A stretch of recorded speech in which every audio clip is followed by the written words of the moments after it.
Um, Portland Art Museum, John Goodwin. He's Director of Philanthropy at the museum. He's been there since 1990. He's really, of course, loves art. He's originally from North Carolina. His love of art started during his childhood. Our second speaker will be Erin Grant today. She's a member of the Hopi Nation in Arizona. She has an undergraduate degree from Seattle University and a master's degree. Her specialty is Native American art. So first, John, Yeah, welcome. Thank you. Not Hopi, but Hopi. Is it Hopi?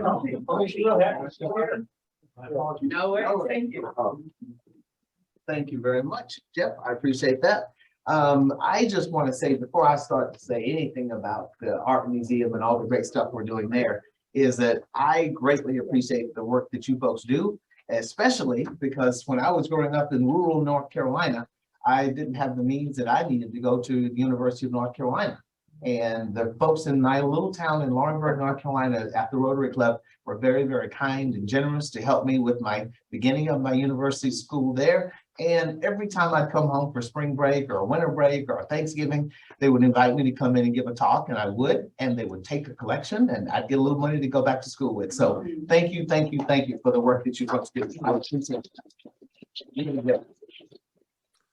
So another thing I wanted to chat with before I talk about the museum is we have several councils at the museum. There are different ones that you can join, and it's the Asian Art Council, the Contemporary Art Council, the European American Graphic Arts, Native American Northwestern Photography. Anyway, we have those different groups at the museum, and it's $150 to be a member of any of those. But what we want to do is if you're interested, you can give us a business card, and at the end we'll select one of them and someone will be able to join that membership for a year. So if you're interested, just put your card. How should we do it, Jeff? Why don't we just put it in the middle of the table? Put it in the middle and then we'll put them together and then we'll do a drawing at the end and somebody will win an opportunity to be on one of our councils, okay? So Jeff told me to give him a couple beats and we'll get this going. How do I do it, Jeff? Oh, there we are. So what I'm going to be talking with you folks about is the way that we're changing the museum. Initially, when museums first started, this is what they kind of looked like.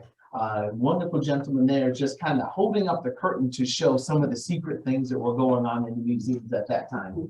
And that's an old style. That's a different way of doing things that we are trying to open up and make sure that everybody feels comfortable in that space. And so we're not only a repository of all kinds of old things. We're doing a lot of things that are future.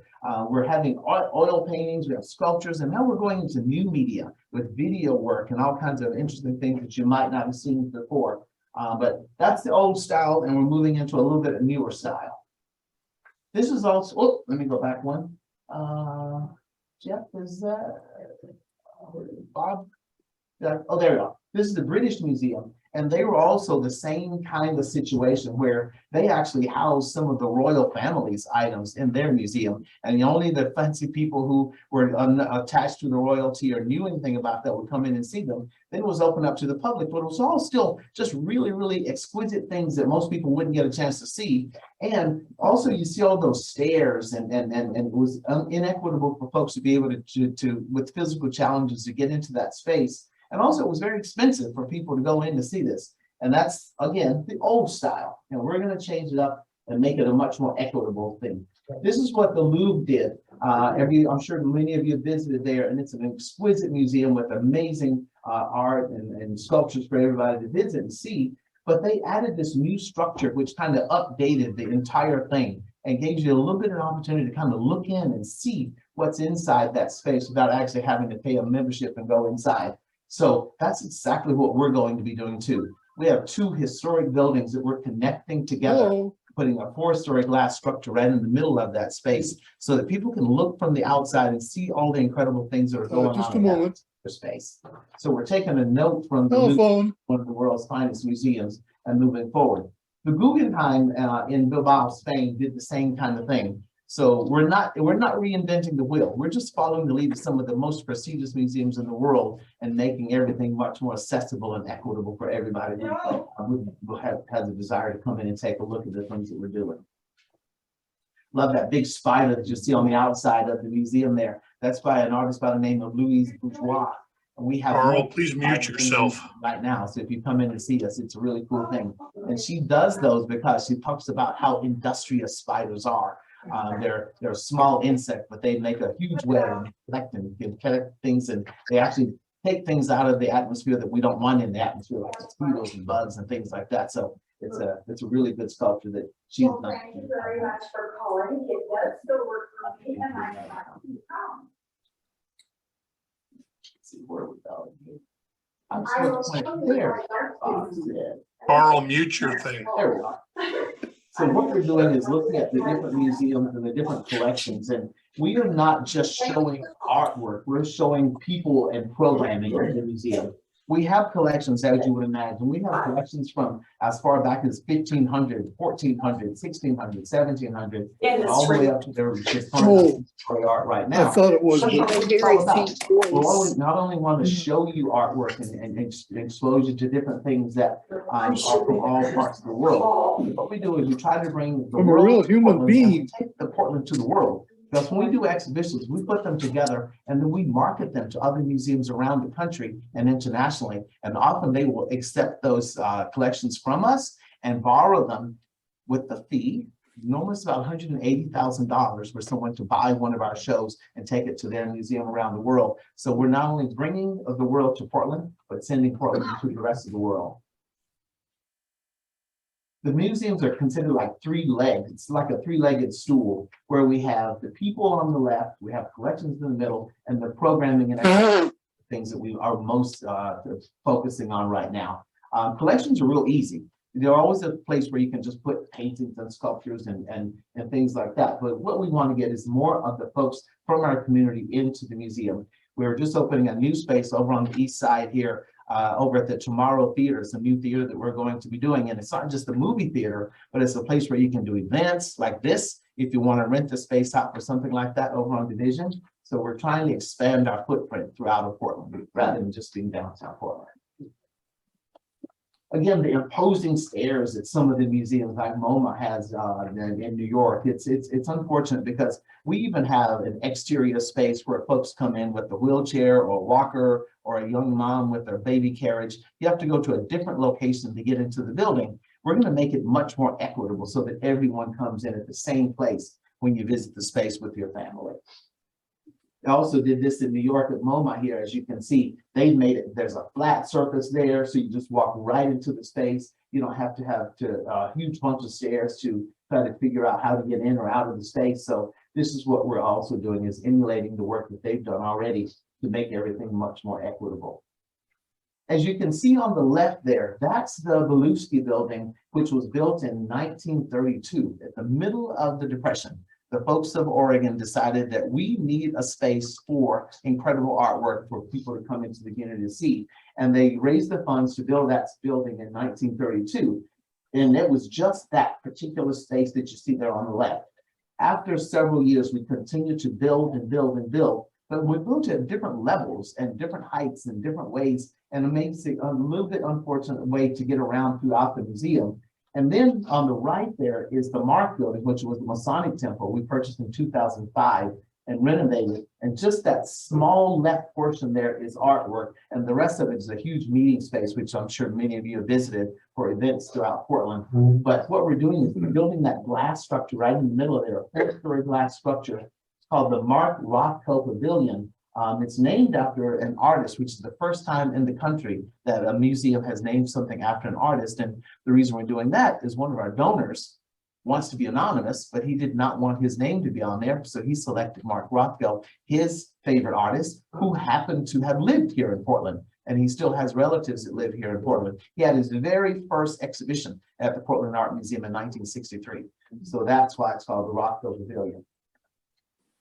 And this is a little something that I wanted to talk to you folks about, is the we're trying to endow the building because we are a little bit slack in our endowment. If you look at the other museums there, the High Desert Museum, the High Museum of Art in Atlanta, the Dallas Museum, the Walker, and the Christ Art Museum, they have much larger endowments. And the reason we are trying to increase ours, which we've already done basically a bit, is that when you have difficult times like we all saw during COVID, you have to go back to that endowment to make your business sustainable. And so we're increasing it. We're going to bring it up to about $30 million so that we can have funds to sustain the museum when we have difficult times. So that's the reason I'm sharing this slide with you. We're so under endowed at this point, but we're going to make up for that. And some of the things that our endowments will be helping us out with is unrestricted funding. Often when folks donate to the museum, they'll say, I just want to donate to the Jeffrey Gibson exhibition. I want to buy that Picasso painting that you've been wanting. So they tell us exactly where the money goes. We would prefer if you did unrestricted so that we can do whatever we think works best for the museum as a whole. And I don't make that decision, and my general manager doesn't make that decision. Our trustees make that decision. So your money is trusted to these folks who are really smart and they know how to do it. So we would prefer that if you ever donate to the museum, it be unrestricted. We're also looking for to endow our curator of Native American art. We have a fantastic, brilliant young curator from the Smithsonian. Kathleen Ash Milby just moved out here and she's doing tremendous things for us, but she's not endowed. So what unfortunately happens with that is other museums around the country who have endowments could steal her from us because her position is not, it's kind of like the professor being tenured. She's not endowed, so she could look at other places where there's more money and she could go. So we want to endow her role so we can keep her here. Same with our graphic arts council. I was with the folks last night over at a print show, and our graphic arts curator was there. She's a brilliant, again, Dr. Weaver Chapin, and but she's not endowed, so we need to endow her position. Pam Cut is the new theater that I was telling you about. It used to be called the Northwest Film Center, but we changed it, and we need to endow that role. Also, Black art and experiences. We have Native American art, we have Asian art, we have contemporary art, we have modern art, we have silver, but we don't have a space that's designated just for Black art in the museum. And we're raising funds to do a space for that particular art of interest, and also a curator of that department, and for our education department. Our teachers are amazingly helpful to the museum because they bring in their young students, and we want to make it free for them to be able to do that. Sometimes the schools can't even afford to have a substitute teacher when they bring the other kids to the school. So we want to make it much more accessible for teachers to come in and bring their students to see us. Just there on the left, you'll see the Beluski building right in the front, and then all the other additions that we added onto it at all those unfortunately different areas and different sizes and heights. And so what you have to do to go over to see the contemporary art that's in the building on the right, you have to go downstairs and then back up the stairs, and then you come into it, see the contemporary art. Unfortunately, if you need to use the restroom, you got to go back. There's no restrooms in that section of the building. And if you need to go out for any other reason, you still have to go back out to go into the other space. So we're going to fix that with that glass structure that I told you about. That new glass structure, that'll be the entry place, and we'll have revolving doors, and there's a button you can press for folks with physical challenges. You just press that and you come in. And if you want to see the European art or the historic art, you go to the left. Want to see contemporary, you go to the right. So it's a much better wayfinding for the museum. That's just imagining all the amazing things that we can do in this space. And now I want to have my colleague Aaron come up and chat with you about some of the exhibitions that we're working on. But before that, does anybody have any questions about anything? And yes, sir. The area that you're glass in. Yes, sir. Has traditionally been used for people going back and forth. Yes, sir. Throughway. Mm-hmm. When you put that glass in, is that going to block that off for people using that area? No, sir, but that's an amazing question, and I appreciate you bringing that up. Right here, I don't know if you can see, that's the place that Jensen was talking about there. The glass structure is going to be up like that, but there's going to be that passageway that will continue to be there. And it's about 20 feet wide. It's only about 16 feet over, it's covered. And the best thing about that, and I appreciate your question, is on the right of that building, in the Mark building, we're going to take that brick wall out, and it's going to be all glass, and you'll be able to see inside the Mark building and inside the new Rockville Pavilion. And then that building on the right, the Mark building there, we're going to have our Black Art and Experiences section in there. So 24 hours a day, when anyone's walking through, they'll be able to see what's going on there and then the rest of the building. So thank you. Yeah, we definitely want to keep that passageway open. It's amazing for the city. Yes, sir. Was there any damage to any of the buildings during some of the Protests. protests last year?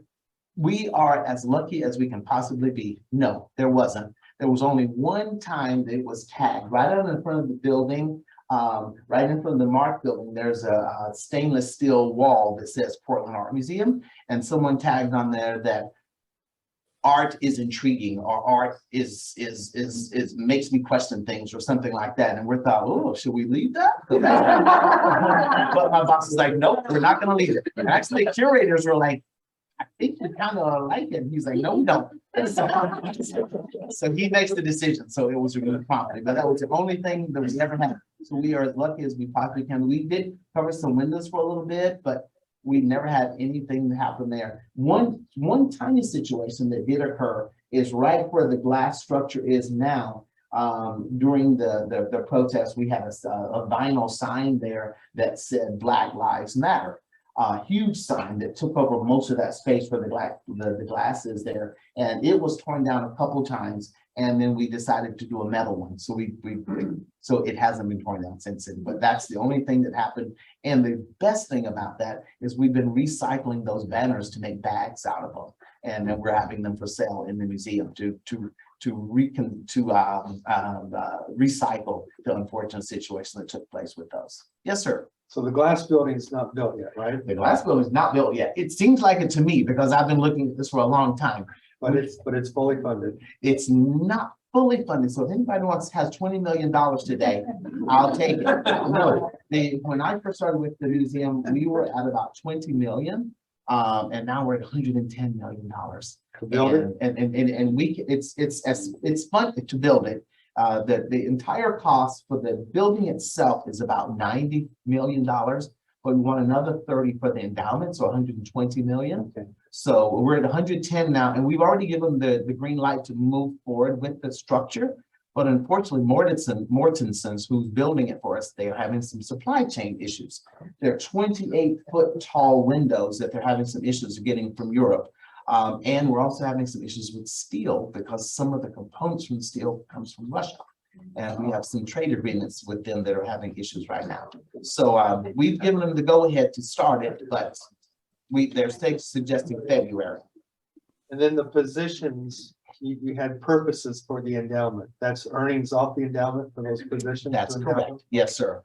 Each one of those endowments is about $2.5 million. And as you probably know, you get like 125,000 off of that for the person, for their salary. We have another little bit for art purchases, a little bit for programming. Is all coming off that 2.5 million per year. Yes, sir. And we won't ever touch that, as you know. Yes, ma'am. Why do we have to go all the way to Europe? Can't the United States build a glass? We tried Benson Glass, and that's the main one that we normally use here in Portland, and they couldn't do it. Yeah. And one of the main reasons, and now you need to talk to my boss about this, is because we can do 14 and 14, but he doesn't want the break of and the designers didn't want to have the break in the look. They want the total 28 feet. Why don't they ship something? Trust me, I don't know. Very good. I truly don't know, but they told us they can do it, and we're waiting to see.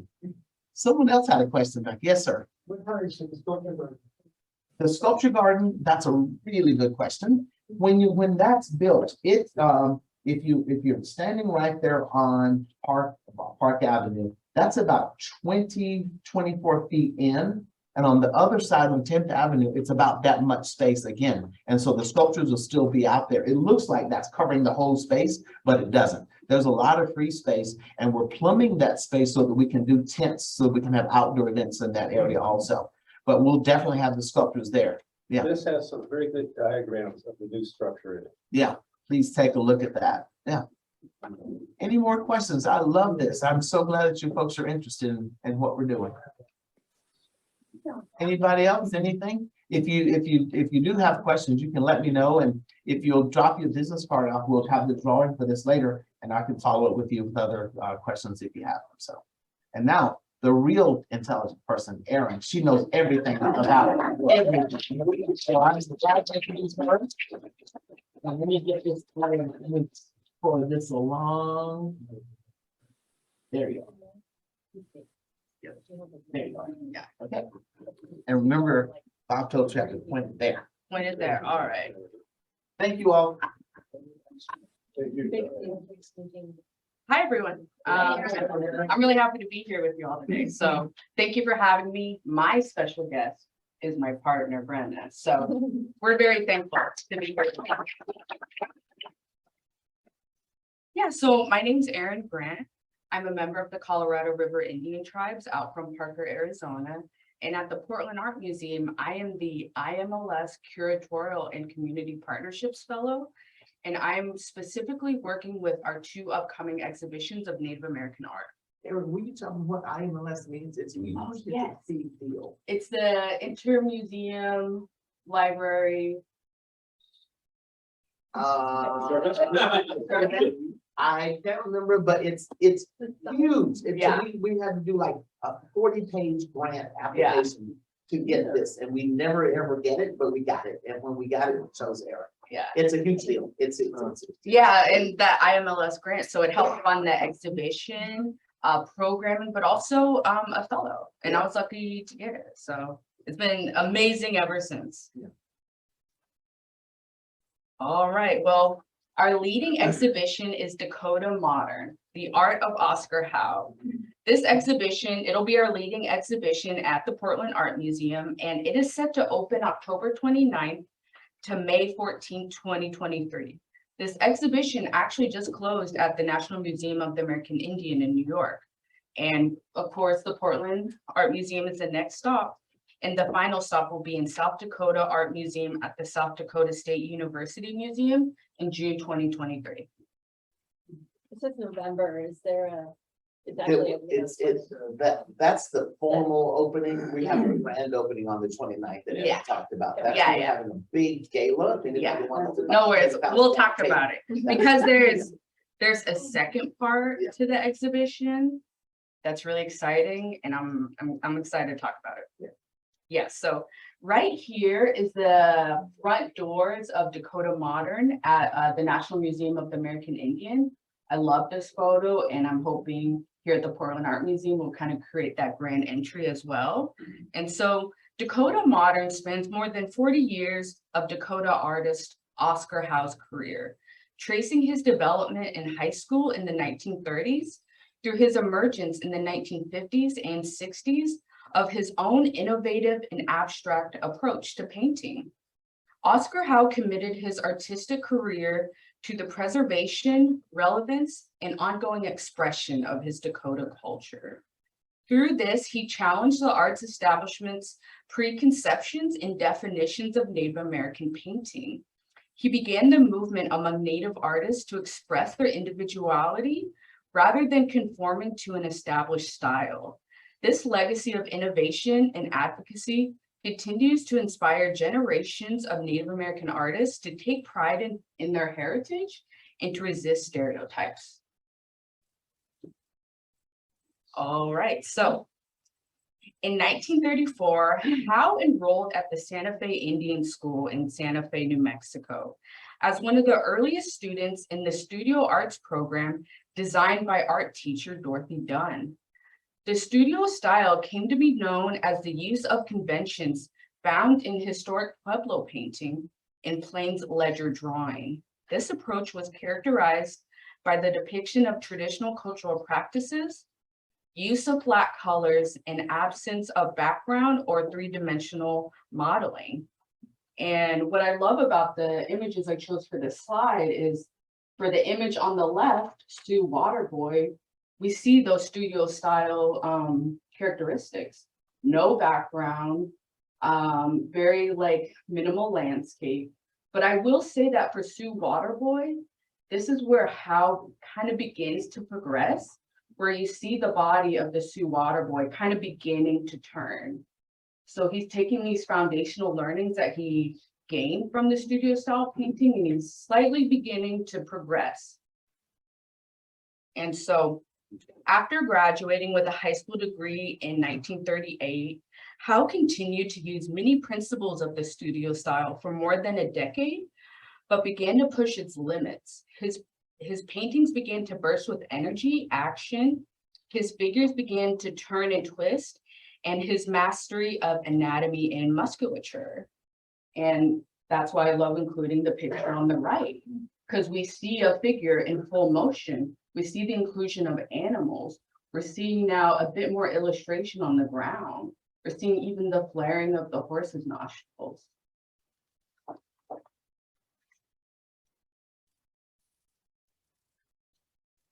And yet, one of my favorite sections of the exhibition is an exhibition that explores Howe's depiction of the sun dance, a summer ceremony practiced by indigenous people from the Plains region. The sun dance is a thematic topic that Howe would continue to return to throughout his artistic career. In this portion of the exhibition, you will see the evolution of his depictions from flat illustration that resembles the Santa Fe studio style to pure abstraction as the sun dance leaves the physicality of their bodies. So here again, I thought it'd be great to kind of include this kind of comparison where we see on the image of the left, we're still kind of seeing that somewhat empty background, not that much anatomy fully depicted in the figures, versus on the right, an image that's depicting the same ceremony, we're seeing their bodies in swirls. We're seeing even that center pole begin to bend. We're seeing their hair flow throughout that circular depiction. And yeah, so on the right, Howe no longer used conventional perspective. The sun dancers have completely lost their earthly connections as their bodies dissolve and swirl. The pole too appears to sway and bend as the rules of physics slip away. Another exciting section of the exhibition is about, I think I jumped a little too ahead. All right. So one of the other, for this presentation, I chose all my favorite sections. So all of you are just getting kind of like blasted with some information. So other sections of this exhibition will cover a multitude of subtopics, such as Howe's return from World War II to South Dakota to pursue his career as a professional artist. Howe was one of very few who pursued art degrees in mainstream universities. This is where Howe was exposed to Western art styles. He earned his bachelor's degree in art from Dakota Wesleyan University in 1952 and a Master of Fine Arts at the University of Oklahoma in 1953. Oscar Howe went to teach at the University of South Dakota. And I love these images because I believe the image on the left with Oscar standing right in front, while he was a teacher in South Dakota, throughout his tenure each year, he had to have a painting and submit it to the museum gallery. So that museum that the Oscar Howe is going to be the third stop at, they have a whole collection of his work. And the image on the right, I just love it because you see him in process.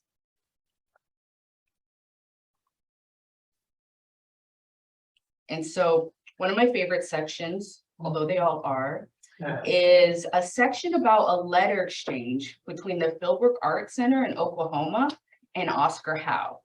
In 1958, Oscar Howe had one of his paintings rejected at the Indian Annual at the Philbrook. Judges of this competition referred to the submission as fine art, but not Indian. For context, Howe was the previous juror and a recipient of multiple prizes for several years. So as you can imagine, Howe was deeply insulted and fired back with an impassioned response, decrying the restrictive institutional definitions of American Indian art. The letter was used as a battle cry for the right of Native artists to freely express themselves for decades to come. In that image on the top left, sadly, it couldn't be included in the exhibition because the curator of Native American art simply just couldn't find it. But that submission was when Howe really began to include some of those progressive styles. And so when he finally submitted in that year, it was rejected. And here is a picture of the letter. And so one of my favorite quotes of the letter, of his letter to the judges says, "Whoever said that my paintings are not in the traditional Indian style has poor knowledge of Indian art indeed. And I love including this picture of Oscar Howe because, you know, he has that stance, he's standing behind his wonderful works, and it just works together perfectly. All right, and so from Oscar Howe brings us to Jeffrey Gibson. And so Jeffrey Gibson, They Come From Fire, is an exhibition actually opening earlier, opening October 15th, but is acting as an extension of Dakota Modern. So this show will be on until February 26, 2023. And this exhibition will be an immersive site-specific installation that will cover the museum's exterior windows and the Schnitzer Court. The goal of this exhibition is to celebrate Portland's Indigenous history, presence, and vitality of its community. I also want to mention that Jeffrey Gibson, he is a member of the Mississippi Choctaw and he's Cherokee. So the exhibition installation will include a 2-story collage of Black and white photos of the Indigenous, BIPOC, and queer community in Portland, with suspended glass panels and light to illuminate the color of the glass panels onto these images. This will be located in the Schnitzer Court where the freedom murals were, if you went to go see the exhibition. And so we kind of included a design image at the top left. So in the background, you'll see just a bunch of kind of random black and white images up on the wall. And then these colorful horizontal images, those will be glass panels. There's going to be 12 of them suspended from the ceiling, just hanging right in front of them.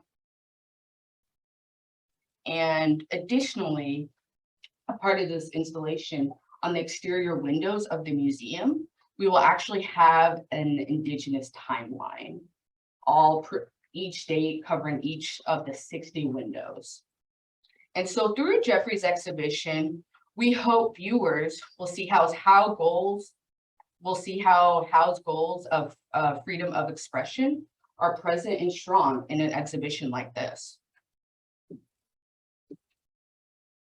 And so I actually wanted to kind of give you more in-person pictures of these glass panels.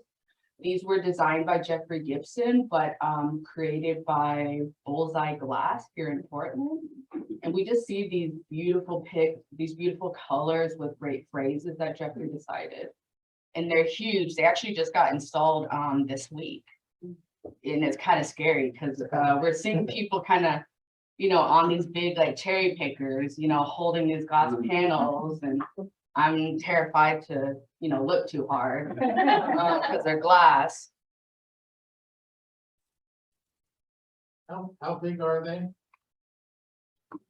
That's a good question. They're as big as that screen. Yeah.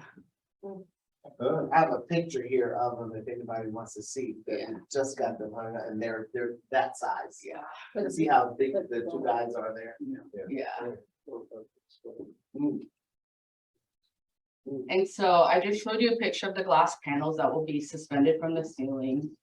And the black and white images are from a photo shoot that I organized in May, where we called out to the Indigenous community, BIPOC, queer, and other community partners to come and pose. And we got a great turnout. For instance, we have people who work at a podcast show here at the museum. We have an Indigenous artist, Drew Michaels. I'm not sure if you know his work. He's at the bottom left. We have 2 cultural leaders here. And then we also have Paul Lumley from NAIA. And they're both posing beautifully, and they are on the collage in the museum today even. So you could come and get a sneak peek if you wanted. And so these are just a few examples.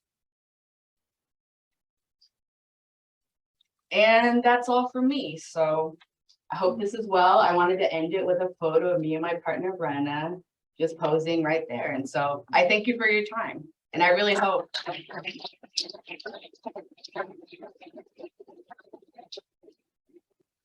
I really hope we'll see you all at the museum or the Native American Art Council, either one.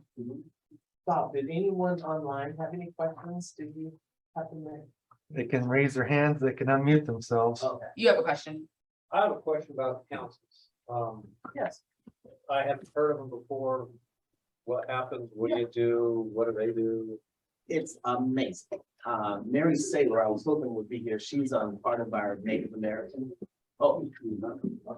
Mary Saylor is a part of the Art Museum. She's a major donor. She's very kind to us. But she's also heads the Council for Native American group. And that's one of the ones that you can choose here. But what they do is that each curator has a group of people who kind of helps them be out in the world looking for art, helping them figure out who's the best artist, what kind of work they should be looking at. They also donate a certain amount every year. The council membership is $150, and that goes directly to helping the curator purchase art for the museum.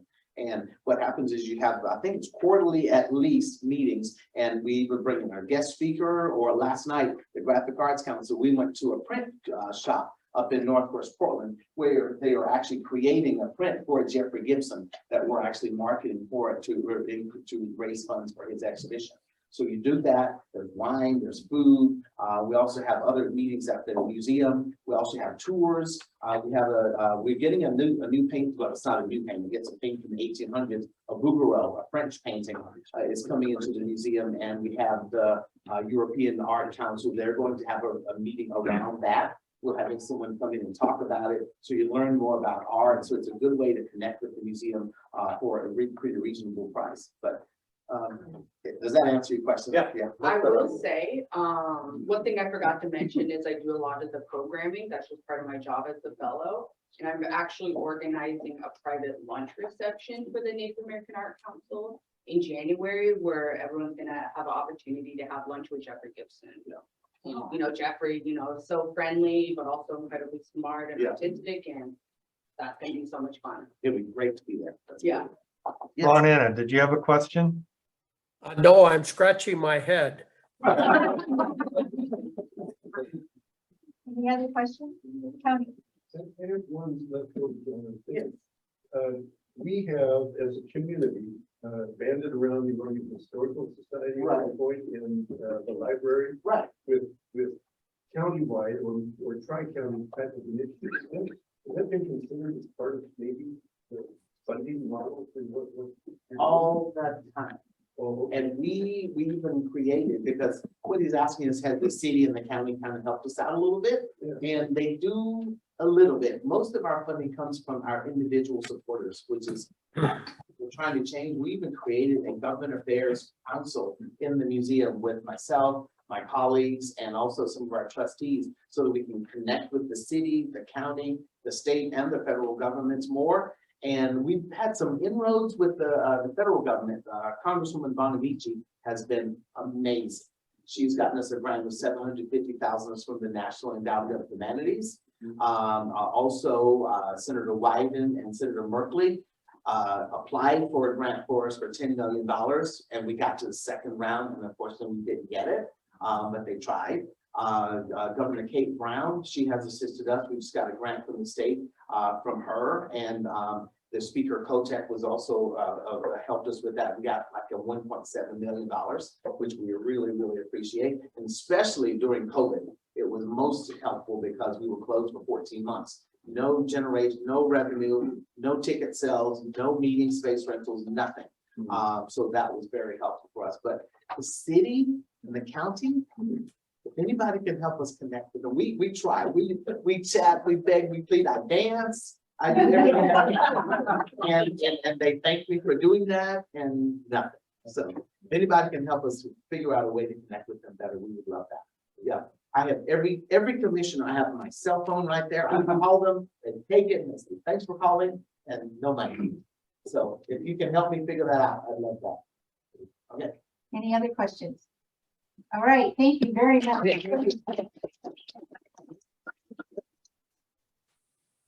Did anybody have, if you wanted to, do you? I think Jeff was collecting there. Has it been all the way around? Yeah. Everybody's got their cards in there, all right? We need a drum roll. I'm gonna have to play the series.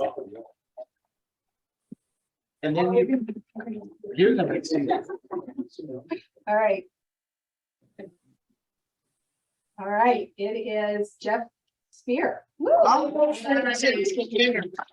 Rigged, rigged. Thank you so much. That's it, and I'll be in touch with you about the membership. You can tell me which one you'd like to join and you'll move forward there. And if anybody else is interested, just let me know and maybe we'll just contact you and say hello here. And if you have any questions or anything, please let us know. All And we'll right. get out of your way. So much. You folks can get on to your meeting. It is. And again, thank you so much for the amazing work that you do. We greatly appreciate it.